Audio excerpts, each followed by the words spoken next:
Pai, nós te damos graças e te louvamos por esse tempo, pela oportunidade que o Senhor nos dá.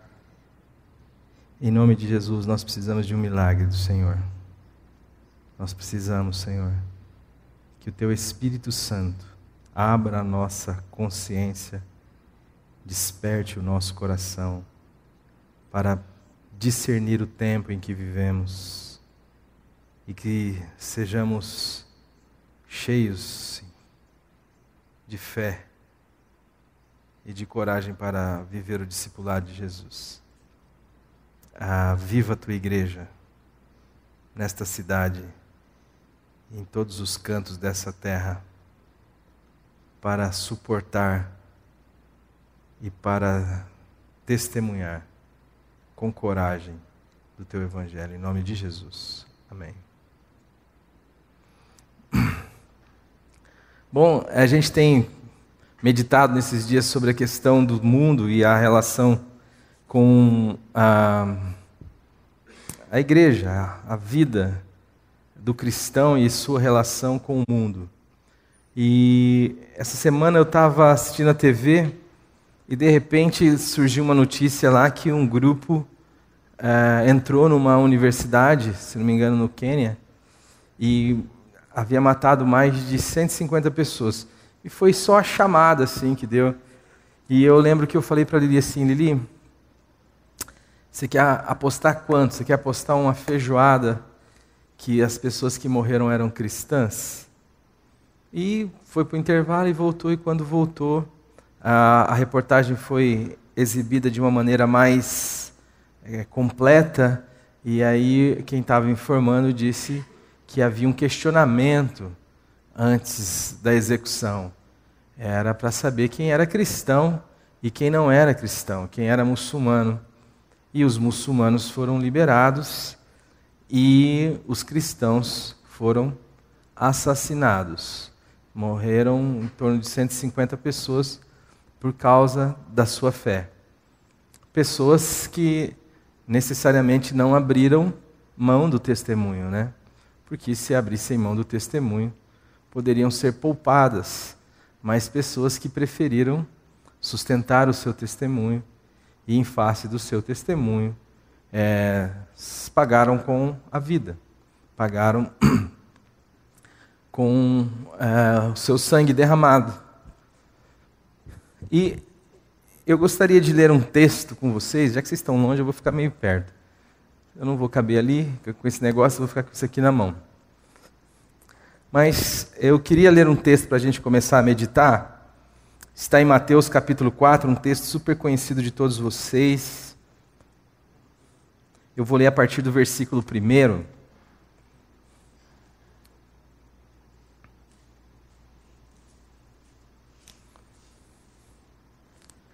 A seguir, posso ler? A seguir, Jesus foi levado pelo Espírito Santo ao deserto, para ser tentado pelo diabo. E depois de jejuar 40 dias e 40 noites, teve fome. Então, o tentador, aproximando-se, lhe disse: Se és o Filho de Deus, manda que estas pedras se transformem em pães. Jesus, porém, respondeu: Está escrito, não só de pão viverá o homem, mas de toda palavra que procede da boca de Deus. Então o diabo o levou à cidade santa, colocou-o sobre o pináculo do templo e lhe disse: Se és filho de Deus, atira-te abaixo, porque está escrito: aos seus anjos ordenará a teu respeito que te guardem, e eles te sustentarão nas suas mãos para que não tropece em alguma pedra. Respondeu-lhe Jesus: também está escrito: não tentarás o Senhor teu Deus. Levou ainda o diabo a um monte muito alto e mostrou-lhe todos os reinos do mundo e a glória deles, e lhe disse: tudo isto te darei se prostrado me adorares. Então Jesus lhe ordenou: retira-te, Satanás, porque está escrito: ao Senhor teu Deus adorarás, e só a ele servirás. Com isto o deixou o diabo, e eis que vieram os anjos e o serviram. Bom, esse é um texto muito precioso. O que está em voga aqui agora não é a vida ou a morte, pelo menos não por enquanto. O que está em voga agora é, de fato, a aceitação e a admiração de um mundo. E isto é o que está pesando sobre mim e sobre você. Para a gente entender um pouquinho esse texto, o texto começa dizendo que logo em seguida o quê? Jesus havia sido batizado um pouquinho antes, e no batismo aconteceu algo muito extraordinário, algo fora do comum, fora da naturalidade. Aconteceu um milagre. Que milagre é esse? É uma manifestação de Deus na história, uma manifestação espiritual de Deus, onde uma voz vem e fala e diz assim, este é meu filho amado, em quem tenho todo o meu contentamento. Então há uma fala para Jesus antes do episódio dele ser levado pelo Espírito ao deserto para ser tentado. Esta fala é algo extraordinário, porque está dizendo que aquela pessoa, aquele homem, aquele ser, aquela pessoa que traz no seu bojo características, marcas históricas, sociais e culturais de indignidade, tem uma fala vinda do céu de que ele é o Filho de Deus, e não somente que ele é o Filho de Deus, mas que Deus encontrou satisfação, contentamento pleno naquele homem. Não é um negócio muito simples, gente. Você já esteve com muita fome? E quando você está com muita fome, você é posto diante de um banquete. E de repente você tem acesso a uma variedade enorme de comida e a uma quantidade enorme de comida. E chega uma hora que você diz assim, parou. Eu tenho até vontade de comer mais, mas eu não aguento comer mais, porque eu estou satisfeito. Eu estou pleno. Não cabe mais. E é isso que Deus está dizendo em relação a Jesus. Há um homem que traz contentamento a Deus, que consegue contentar Deus, que consegue deixar Deus satisfeito plenamente. Mas o histórico deste homem não é muito favorável do ponto de vista humano, ou do ponto de vista de valorização do mundo, da maneira como o mundo valoriza as pessoas. Primeiro, que ele está sendo endossado por um homem, no caso João Batista, que rompeu com o sistema, por um homem que não tem mais a admiração do sistema. E o que está colocado no texto que nós lemos fala dessas realidades. Satanás começa trazendo a Jesus a partir da sua finitude, porque o texto vai dizer que depois de jejuar 40 dias, Jesus não foi lá para jejuar. O problema é que no deserto não há McDonald's. Entende isso, não? O objetivo de Jesus não era ir para o deserto para ficar sem comer. O objetivo de Jesus era ir para o deserto para ser tentado. Mas no primeiro dia, Satanás não apareceu. No segundo também não. No terceiro também não. No quarto também não. No quinto também não. No sexto também não. E assim por diante. Quando chegou no 40º dia, a coisa apertou. E o texto vai dizer que Jesus teve fome. É nesse momento que Satanás percebe a oportunidade. E a primeira coisa que ele faz é tentar Jesus com algo que lhe é lícito, com algo que lhe é possível, e tendo em vista uma necessidade de Jesus. Às vezes, Satanás vem colocar para nós também esse tipo de situação. A partir de uma carência sua, de uma necessidade sua, de algo que está estritamente ligado com a sua humanidade, com o fato de você ser gente, ele vem e propõe que você ateste a palavra, que você seja o aferidor da palavra que foi dita. E ele diz: se tu és o Filho de Deus. Na minha e na sua vida, o mundo vai procurar evidências de que eu e você somos filhos de Deus. Só que a maneira como ele reconhece as evidências, ela é antagônica ao Espírito do Deus crucificado.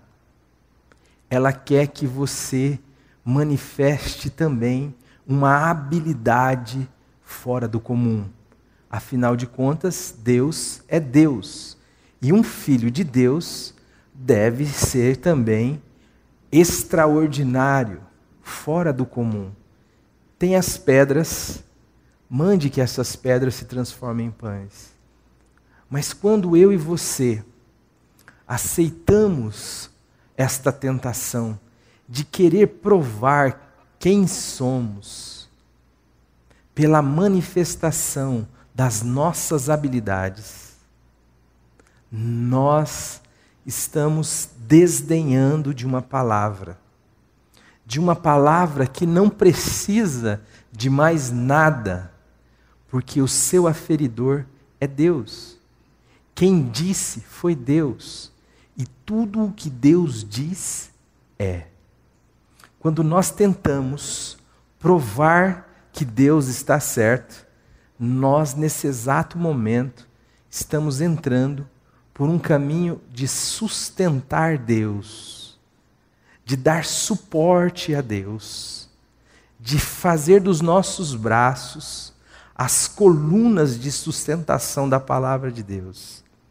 E isto é uma inversão absoluta de valores, porque quem me sustenta é o Senhor, é Ele que é a minha rocha, é Ele que é o meu chão firme, é Ele que é o meu guardador. Não sou eu quem sustento Deus, é Deus quem me sustenta. E eu saio da perspectiva da fé, de andar por fé. Andar por fé não é andar segundo aquilo que eu vejo como possibilidade em mim. Andar por fé é andar segundo a palavra de Deus. Mas o mundo vai pedir de mim e de você alguma expressão extraordinária que identifique você com Deus. Porque Deus é extraordinário, pelo menos na visão do mundo. Qual é a visão corriqueira, comum? Qual é a visão? Nossa, eu preciso nisso. Obrigado.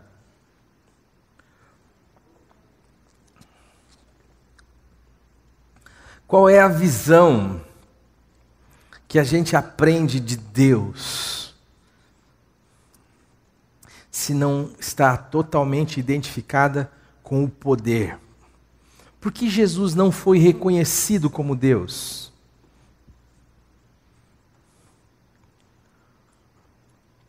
Porque era fraco. Porque se demonstrou fraco. E porque a sua história era carregada de signos, de sinais de fraqueza.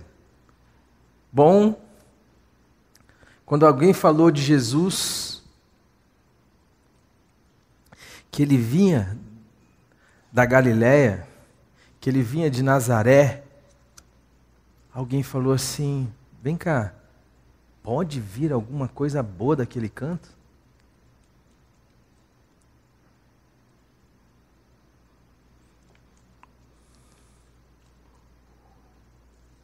Jesus era filho de um carpinteiro. A carpintaria era uma profissão associada com a maldição.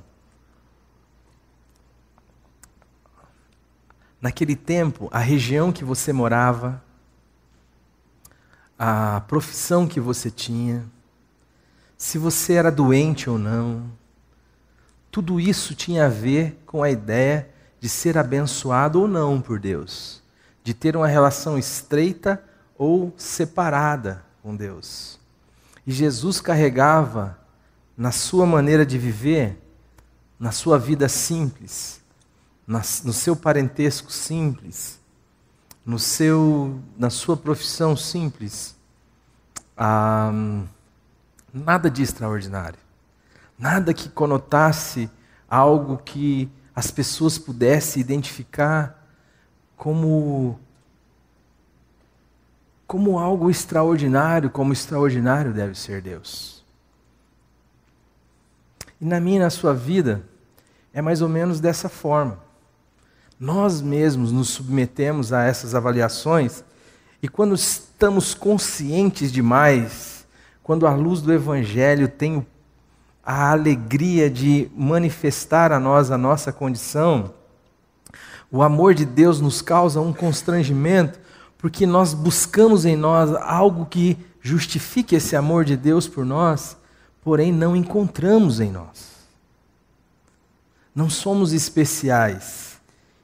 Isto quando o Evangelho traz consciência, porque quando a gente aceita o postulado da religião, o que ela faz é nos entorpecer, é distinguir as pessoas a partir do seu desempenho e das suas especificidades e das suas especialidades, das suas contribuições, da quantidade de Bíblia que você lê, da quantidade de jejum que você faz, da frequência sua aos cultos. Enfim, nós vamos criando castas aí à medida que você desempenha melhor, então a gente consegue ver que você é alguém fora do comum, alguém que então manifesta ser alguém especial, ser alguém que tem na sua vida uma conexão com Deus. Mas isso é uma ilusão, porque se olharmos coração como Deus olha, nenhum de nós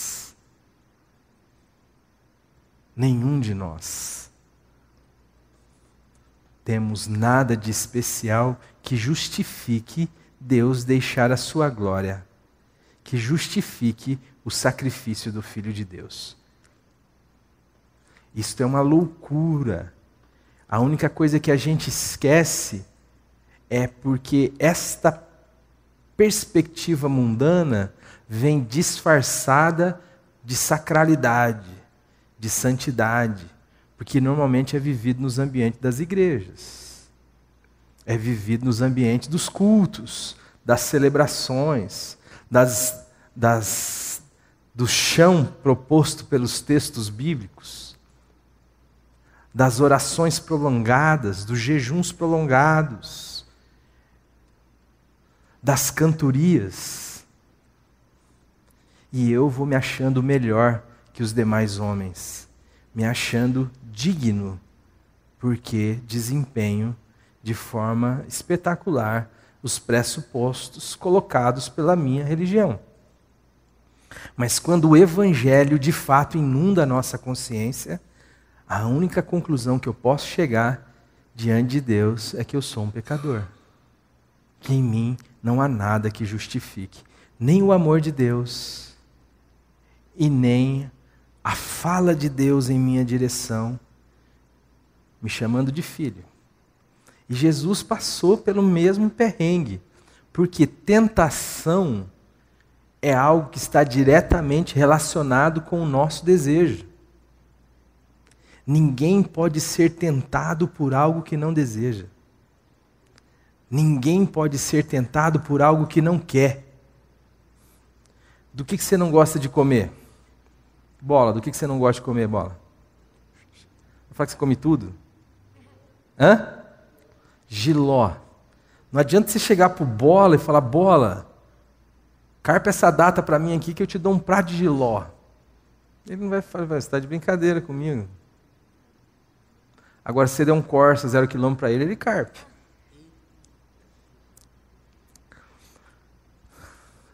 Há um desejo, um valor, algo que comunica, que me pode ser identificado por mim como algo que eu gostaria.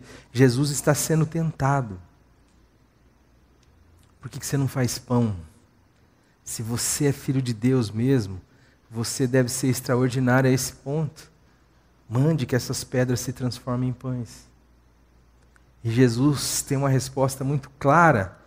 E essa resposta, se você é um discípulo de Jesus, ela deve estar salivando a sua boca. Ela deve estar continuamente na sua língua e no seu coração. Ele diz assim, nem só de pão viverá o homem, mas de toda a palavra que procede da boca de Deus. Quando Satanás lhe tenta com uma proposta mundana, ainda que extremamente ética, como comer, como suprir uma necessidade, mas que traz no seu bojo uma estrutura de excepcionalidade, que ao mesmo tempo que você supre a sua necessidade, você se demonstra poderoso, para que com isso você perceba e as pessoas percebam que você é um filho de Deus. O que você tem dito?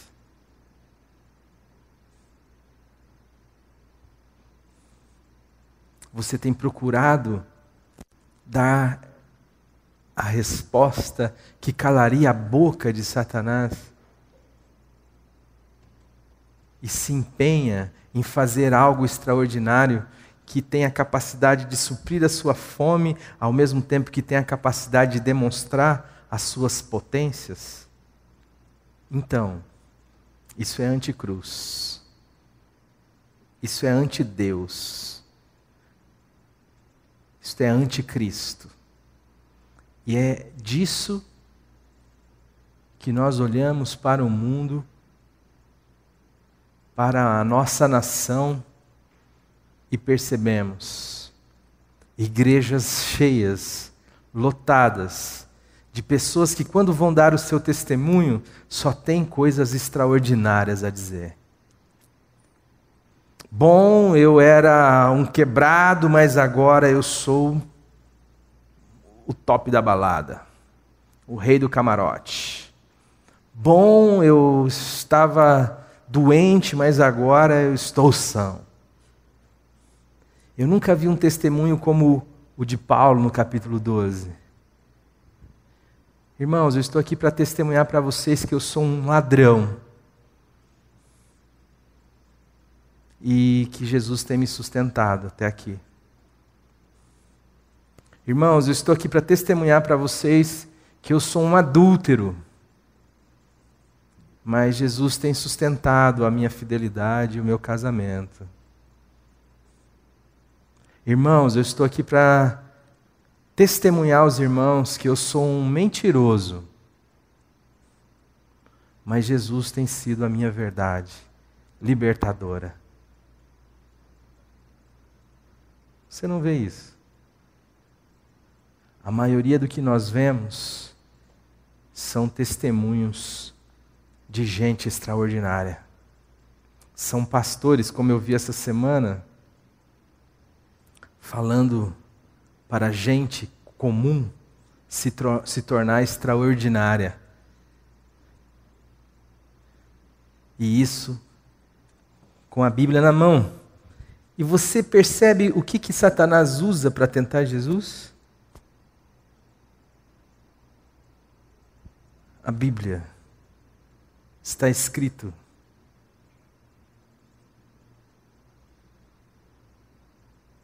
Mas carrega o veneno da serpente e o espírito anticristo. E as pessoas não têm esse discernimento. Se você chega nessa igreja, está igual a essas historinhas que o meu povo conta, que era carnaval e os irmãos fazendo uma vigília lá nervosa. E o cara saiu do baile de carnaval e ele estava todo fantasiado de capeta, com a capona, uns chifrão e tal. E ele começou a ir embora, daqui a pouco aquela chuva apertou. Ele ficou debaixo da marquise da igreja ali, tentando se esconder, o povo orando lá dentro. Daqui a pouco ele falou, rapaz, ele resolveu entrar. Na hora que ele entrou na porta, assim, tinha uma tiazinha ajoelhada no chão, e orando aqui, o fogo caindo, e ela, pá, tal, e orando, e o cara ficou ali quieto, né, cara? E a tiazinha, quando abriu os olhos, assim, que ela olhou aquele bicho, aquela capa, aquele chifrão na cabeça, ela olhou e falou, quem fala mal do senhor é aquele homem lá, rapaz. E apontou para o pastor.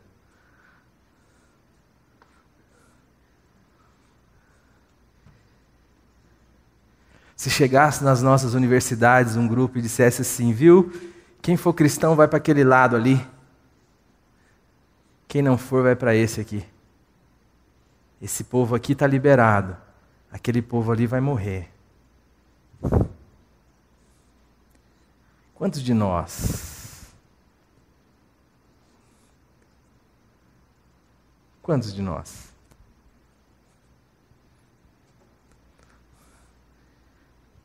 A igreja e o mundo.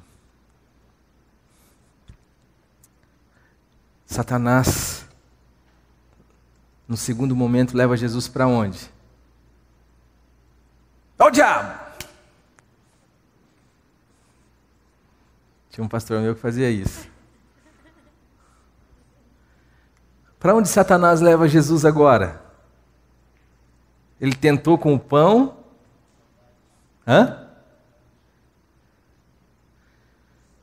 Para o alto do pináculo. Ele leva ele para a cidade santa. E leva ele para o alto, o ponto mais alto do templo. Sabia que Satanás quer te levar para a igreja?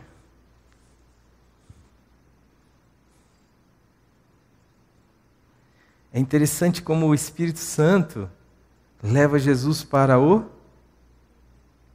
deserto. Satanás leva Jesus para a igreja, para o templo. E ele leva Jesus para o alto. É lá em cima, lá, ó. Lá onde eu fico de domingo, às vezes. Silas. Em evidência.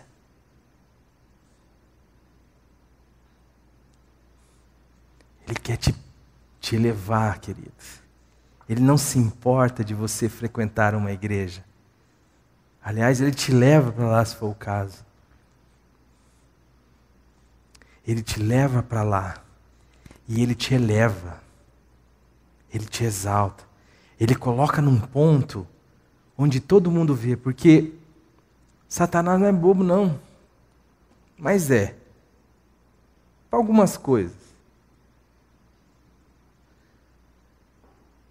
Mas Jesus diz assim: ninguém acende uma lamparina e a coloca debaixo do alqueire ou debaixo da cama. Antes, coloca no velador para que ilumine todo o ambiente. O diabo, sabendo disso, pega Jesus e leva ele para uma condição aonde ele seria o centro das atenções. Existe também hoje uma estrutura eclesiástica, religiosa, com o objetivo de te colocar em evidência e com o objetivo de que você seja o centro das atenções. Por isso, o culto deve ser de um jeito que você gosta. A música deve ser do jeito que você gosta. A mensagem deve vir de encontro às suas expectativas, aos anseios que você estabelece como necessidade. É quase como uma palestra motivacional. O culto antropocêntrico, o homem no centro, o homem é a razão do culto e não Deus. E ele diz assim para Jesus: pula, porque está escrito: aos teus anjos dará ordem, para que não tropece em pedra alguma. E Jesus diz assim: também está escrito: não tentarás ao Senhor teu Deus.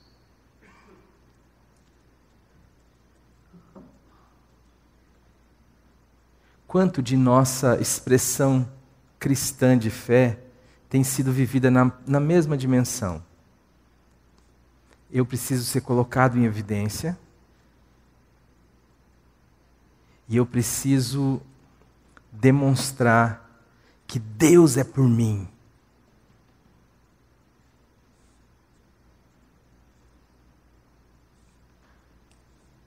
Esses dias eu vi um bobalhão. Um desses bobalhões que lotam igrejas de bobalhões piores do que ele. E lhe apresentaram um homem que supostamente era um pai de santo, um satanista, alguém enviado pelo diabo para desafiá-lo. E esse homem se coloca no alto e fala: manda vir. E aí, ele dá uns soprões, ele faz umas pantomimas e o cara cai. E ele sai pulando. E ele sai dizendo: aqui não, aqui não. Eu fico imaginando o diabo olhando e falando: olha que idiota. Está fazendo o que eu quero. Está pulando do pináculo. Os anjos estão segurando ele. E o povo está admirado, olhando e falando: meu Deus, que homem poderoso. Que homem de Deus. É anticristo e anticruz.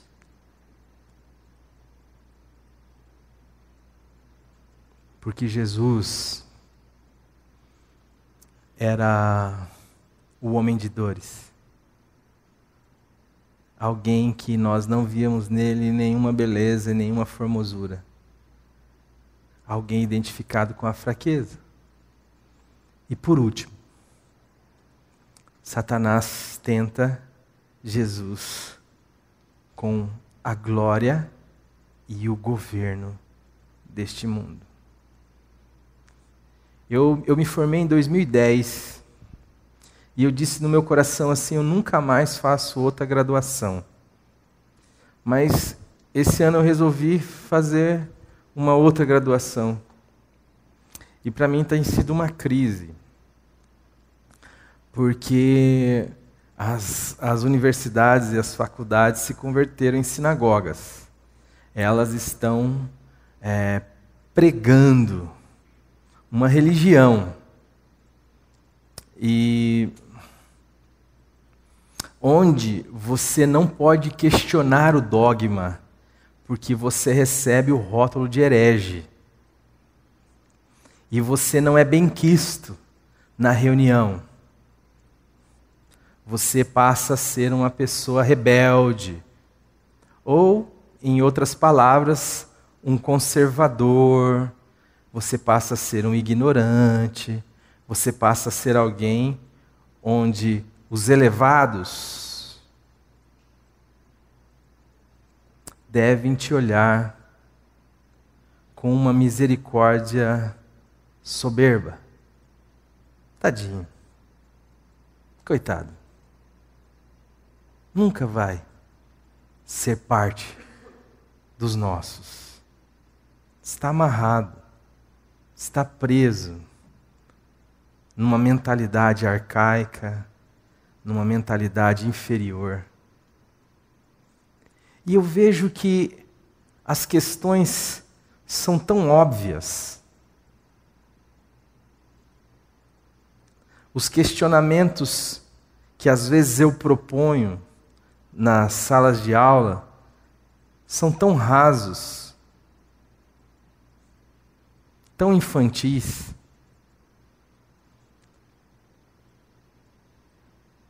tão bobos,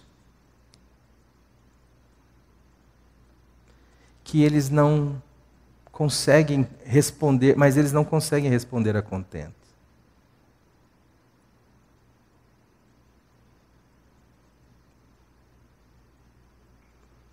A ciência é algo que vive de perguntas, por exemplo. E uma pergunta, quanto mais rara, mais valorosa para a ciência. Só que você, no ambiente acadêmico, só pode perguntar aquilo que eles têm respostas para responder, prontas. Se você perguntar algo que eles não estão dispostos ou preparados para responder, fora do bojo do dogma, então você se torna um idiota. Mas se você tiver algum preparo filosófico, algum preparo que consiga objetar mais umas 2 ou 3 vezes, eles simplesmente gritarão. Eles desconsiderarão, fugirão do questionamento e tocarão o barco e dirão mais ou menos como Chicó, não sei, só sei que é assim. E a minha pergunta é, por que isso? Porque senão eu não sou aceito. E por que a moçada abraça isso com tanta avidez e com tão pouca preocupação em questionar? Eu estava fazendo um trabalho sobre a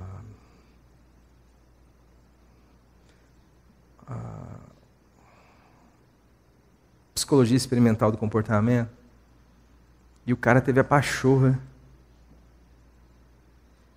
de sustentar toda a ideia que ele estava montando no líquido primevo estelar. Ou seja, a coluna que sustentava todo o edifício que ele estava propondo como conhecimento tem lá na sua base a ideia de que um mingau qualquer, de uma estrela qualquer, que eu não sei qual é, mas que eu suponho, que eu não tenho como provar, que eu não vi, ninguém viu, e que eu não tenho provas, é o que determina o seu comportamento, a forma como você se comporta hoje aqui em 2015. E eu olho simplesmente assim, depois que eu dou uma lida naquele texto, eu estou num grupo e eu falo, vocês estão vendo isso aqui? Todo mundo está vendo. Só que ninguém questiona. Por quê? Porque eu preciso ser aceito. Bom, quando a gente olha para Jesus, os valores são outros. Quando a gente olha para a fé cristã e fala de cruz, significa que a maneira de ver poder não é a maneira que o mundo vê poder. A maneira de ver Deus não é a maneira que o mundo vê Deus. Quando a gente fala do evangelho da cruz, a gente está falando de loucura. A gente está falando de ser o último. A gente está falando de ser odiado. A gente está falando de ser sal e luz para um mundo que está em trevas e que não tem prazer que você o exponha. Revele quem ele é. Revele que o seu chão é a mentira. Revele que a sua vida é a maldade. Que por mais ONGs que ele possa criar e realizar e se envolver, o mundo caminha para uma realidade extremamente ruim. O evangelho da cruz é para discípulos de Jesus. Para as pessoas que não têm nada de extraordinário. Para pessoas sem poder. Para pessoas sem sabedoria humana.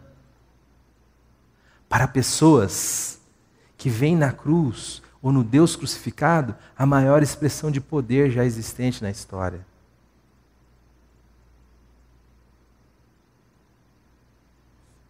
Que podem até se salvar e recebem o convite o tempo inteiro. Desce da cruz, desce da cruz, desce da cruz.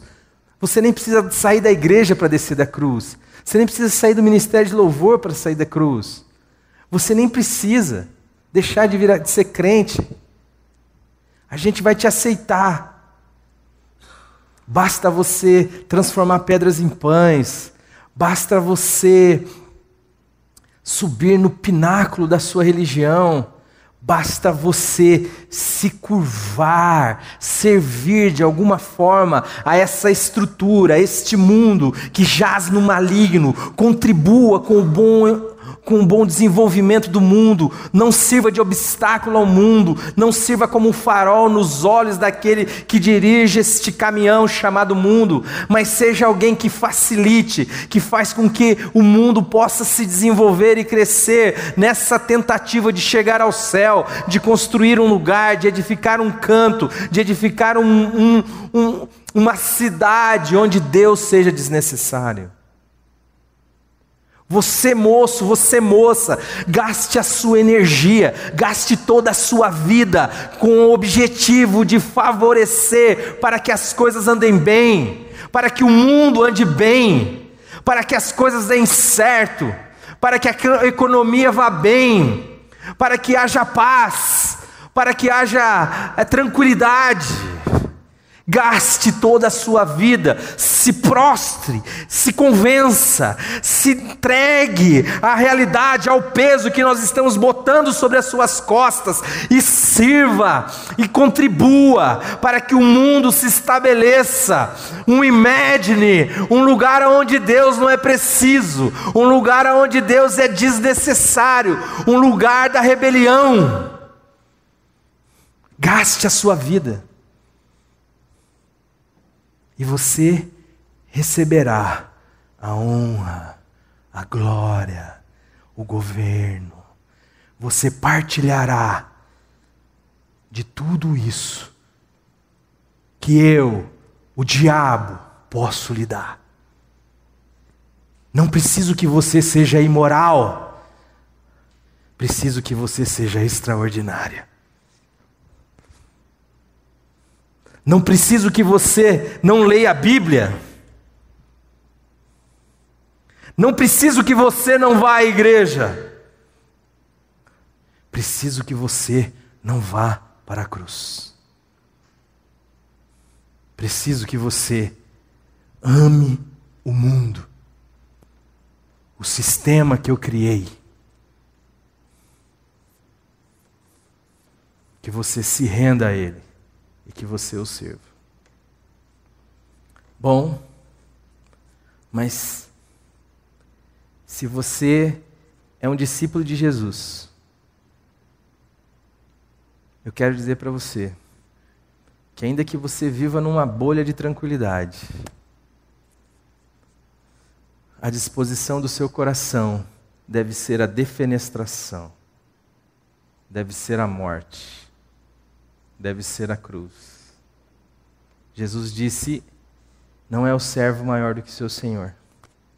Se me odiaram a mim, também odiarão a vós. Mas se guardaram a minha palavra, também guardarão a vós.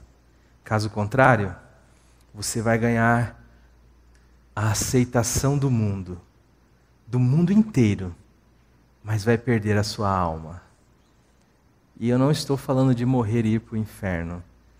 Eu estou falando de ser cozido neste mingau, onde todo mundo tem sido feito gado e massa de manobra, onde ninguém consegue se expressar, porque só podemos existir e fazer parte do mundo a partir de um personagem que criamos de nós mesmos, de um holograma, de uma mentira.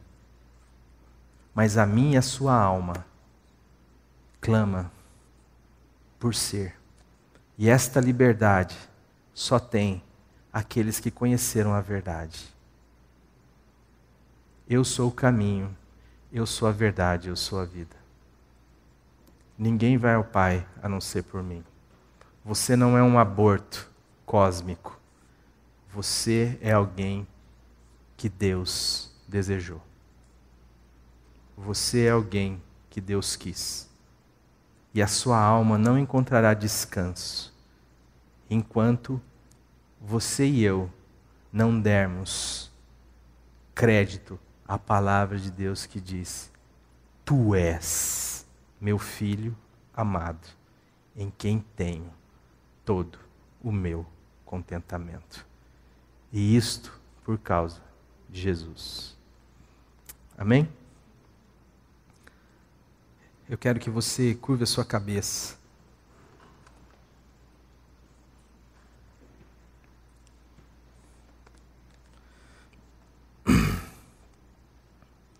E eu quero que você pense em tudo que foi dito e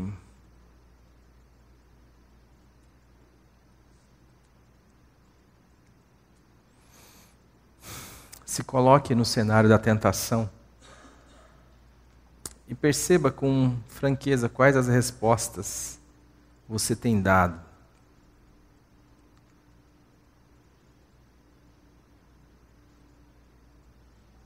E que eu e você possamos clamar misericórdia.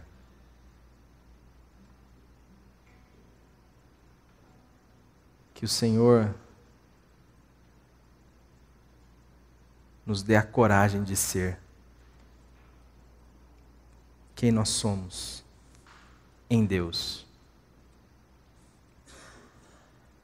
E que mesmo que a nossa vida aponte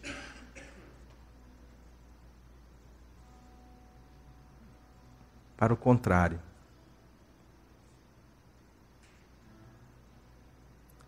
que o nosso viver seja de fé. Do tipo de fé que anda contrário ao que vê. e anda sustentado por uma palavra. Se você ouviu a voz de Deus dizendo, tu és meu filho amado,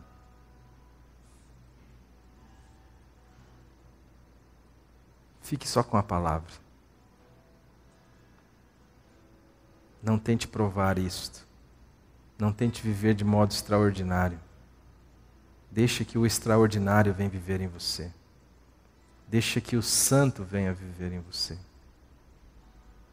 Assuma todos os riscos e as implicações de ser um discípulo de Jesus.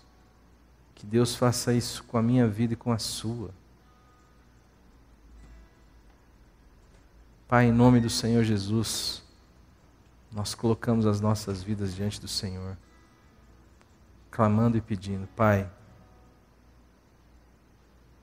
nos dê a graça de ver o Teu reino e nos dê fé para dizer sim ao discipulado de Jesus, entendendo o que isso significa. Significa abrir mão da própria vida. Eu não sei aonde o Senhor quer me levar. Talvez o lugar que o Senhor queira me levar, eu nem queira ir. Mas eu quero dizer, Pai, seja feita a Tua vontade, não a minha. Porque o Senhor é Deus, e não há outro além do Senhor. Porque a minha vida não encontra ninho nem descanso, a não ser em Jesus Cristo. Pai, em nome de Jesus, aviva a Tua igreja e começa a partir da minha vida. Todos os que concordam com isso digam amém. Amém. A mensagem que você acabou de assistir faz parte do Ministério de Comunicação Palavra da Cruz. Temos um grande acervo de estudos bíblicos em áudio e vídeo. Distribuímos também gratuitamente o jornal mensal Palavra da Cruz. Entre em contato conosco pelo fone 0 operadora 43 3372 8900 ou pelo e-mail livraria@piblondrina.com.br. Visite-nos pelo site www.livrariapiblondrina.com.br ou acesse www.piblondrina.com.br. Graça e paz.